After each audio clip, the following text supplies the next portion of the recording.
España, año 1549. Nos hallamos en Sevilla, en plena era de descubrimientos. Una viuda al mando de 80 mujeres cruzando el Atlántico en un viaje que prometía gloria y futuro, pero que se convirtió en una pesadilla de hambre, naufragios y muerte. No había soldados para protegerlas, ni héroes para guiarlas.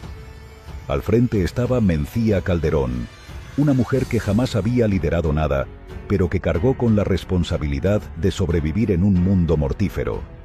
¿Cómo logró llevar a su grupo hasta Asunción tras 6 años de calamidades? ¿Qué ocurrió en la selva, en las costas y en las largas noches de desesperación? Su historia no es de conquistas ni victorias, pero es una de las más increíbles jamás contadas.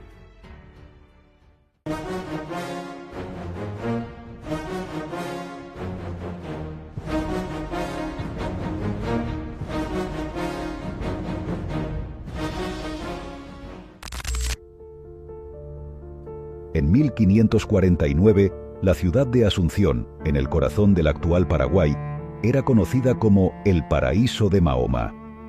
Los conquistadores españoles, aislados en una colonia remota, mantenían extensas relaciones con mujeres indígenas, llegando algunos a convivir con hasta 70. Esta situación preocupaba al Consejo de Indias, no solo por el mestizaje descontrolado, sino porque los españoles en Asunción comenzaban a disputarse el poder. La corona decidió enviar mujeres españolas para estabilizar la población y reforzar la autoridad en la región. El encargado de liderar esta misión fue Juan de Sanabria, nombrado tercer adelantado del Paraguay y del Río de la Plata en 1547. Sanabria, un noble extremeño de Medellín, debía trasladar a unas 80 jóvenes hidalgas al Nuevo Mundo, mujeres sin dote que, al casarse con los conquistadores, garantizarían la creación de una sociedad hispana en Asunción. Pero cuando todo estaba listo para partir, Sanabria murió en Sevilla a comienzos de 1549, dejando la expedición en el aire. El mando recayó sobre Diego de Sanabria, su hijo, quien aún no cumplía 18 años. La responsabilidad práctica, sin embargo, quedó en manos de su madrastra, Mencía de Calderón, viuda de Juan. Esta mujer, nacida en una familia acomodada en Medellín en la provincia de la actual Badajoz, hacia 1514, decidió asumir el reto.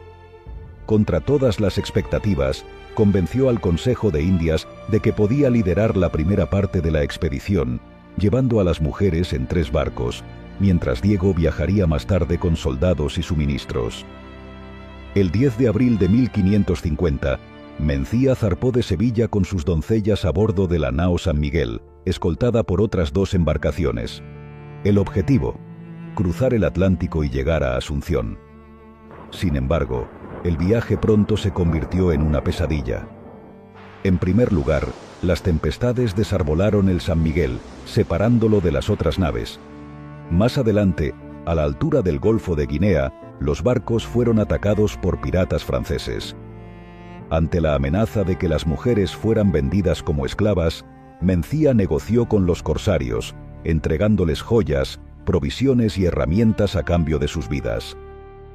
Tras meses reparando el barco en algún punto de África, el grupo continuó su travesía, pero el hambre, la sed y el escorbuto comenzaron a diezmar a los tripulantes. En diciembre de 1550, al borde de la inanición, el San Miguel encalló en la isla de Santa Catarina, Brasil.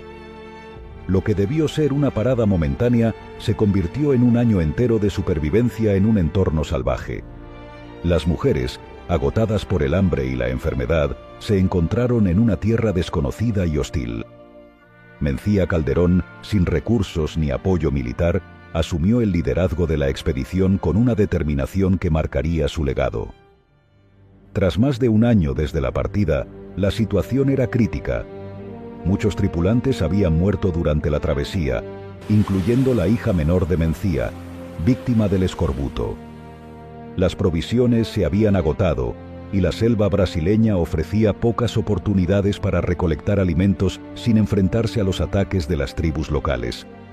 A pesar de ello, Mencía logró mantener al grupo unido, organizando tareas para garantizar la supervivencia. Las mujeres participaron activamente en la reparación de la nao, confeccionando velas, cuerdas y herramientas con los materiales disponibles. El liderazgo de Mencía no solo fue práctico, sino también moral. En una época donde las mujeres eran vistas como figuras subordinadas, ella asumió el control total de la expedición, convirtiéndose en una figura de autoridad reconocida incluso por los hombres que quedaban en la tripulación. La convivencia en Santa Catalina no fue fácil. Durante el año que pasaron en la isla, la amenaza de los indígenas se intensificó, obligándolos a desplazarse hacia Ambiasá, un asentamiento más seguro en la actual Paraná. Sin barcos en condiciones para continuar la travesía y con recursos al límite, Mencía tuvo que recurrir a los portugueses de la Capitanía de San Vicente, quienes ofrecieron ayuda, pero con condiciones. Este acto de pedir auxilio a una potencia extranjera, en un territorio que aún estaba en disputa entre España y Portugal, fue una muestra de la capacidad de Mencía para priorizar la supervivencia del grupo por encima de las cuestiones políticas. La estancia en San Vicente se prolongó más de lo esperado. Los portugueses retuvieron al grupo durante 2 años, y muchas mujeres terminaron casándose con colonos lusos, abandonando así la expedición original. Pero Mencía se negó a rendirse. En 1553, convenció a un pequeño grupo de mujeres y hombres de continuar hacia Asunción, aunque esto implicara abandonar un lugar relativamente seguro y adentrarse en la selva por tierra y ríos. Lo que les esperaba era un recorrido de más de 1.600 kilómetros por una selva impenetrable, ríos peligrosos y territorios controlados por tribus hostiles.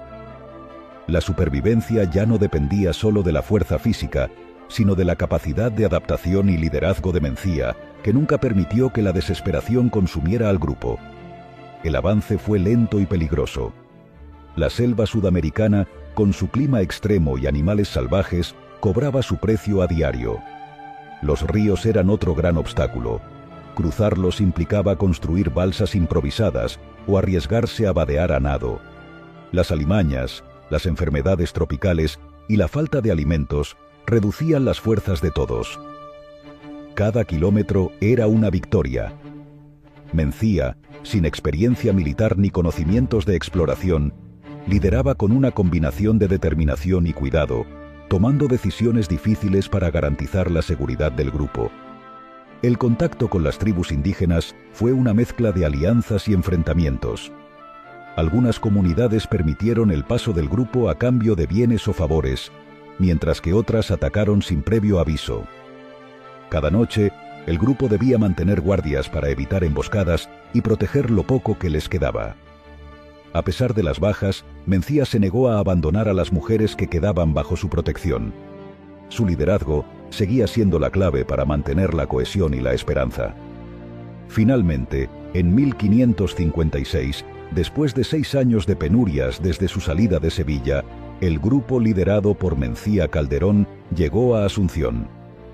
De las 80 mujeres que partieron originalmente, solo unas 40 lograron completar la travesía. Su llegada fue celebrada por los colonos, quienes veían en ellas la estabilidad social. Muchas de las mujeres se casaron rápidamente con conquistadores y descendientes mestizos, cumpliendo el propósito original de la expedición. La historia de Mencía de Calderón representa una de las gestas más notables de la expansión hispana en América. En un mundo difícil para las mujeres, Mencía demostró que el liderazgo no dependía del género ni de las armas, sino de la capacidad para tomar decisiones críticas en las peores circunstancias. No se sabe mucho de Mencía después de su llegada a Asunción. La última referencia escrita sobre ella data de 1564, cuando elaboró un informe sobre la expedición. Su historia quedó eclipsada por las grandes figuras militares de la época, pero su impacto fue profundo. Los descendientes de aquellas mujeres formarían parte de las élites del Virreinato del Perú, dejando una huella que perduraría durante siglos. Mencía Calderón fue más que una simple viuda al mando de una expedición fallida. Fue una líder, una sobreviviente y una visionaria que, sin quererlo, demostró que la expansión hispana de América no solo fue obra de espadas y conquistas, sino también de la resistencia y el coraje de personas como ella. ¿Conoces más historias de mujeres inspiradoras? Espero que hayas disfrutado del relato de Mencía Calderón. Nos veremos en el próximo vídeo, vuestro amigo de Historia Hispana. Antes de rendirte, recuerda esto. Hubo un día en que todo estaba perdido. Solo quedaba un rincón, una chispa. Pero esa chispa encendió un fuego, y de aquel rincón olvidado nació un imperio tan vasto que el sol jamás se ponía sobre él. Recuerda quién eres. Tú eres hijo de esa sangre. Defiende la hispanidad con la ferocidad de un lobo acorralado. Hijo de la hispanidad que no se rinde. Despierta.